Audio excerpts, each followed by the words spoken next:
itu sudah meriset dan melakukan kajian sekitar 7 tahun yang lalu. Bangga terhadap Palembang sekaligus berwisata.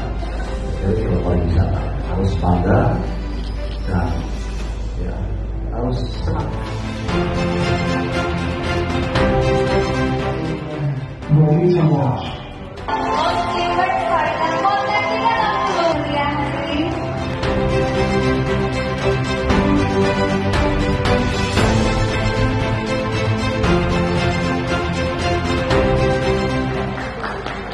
Yang sudah setengah awal kita sudah menyaksikan ini sudah bersyukuran. Terima kasih.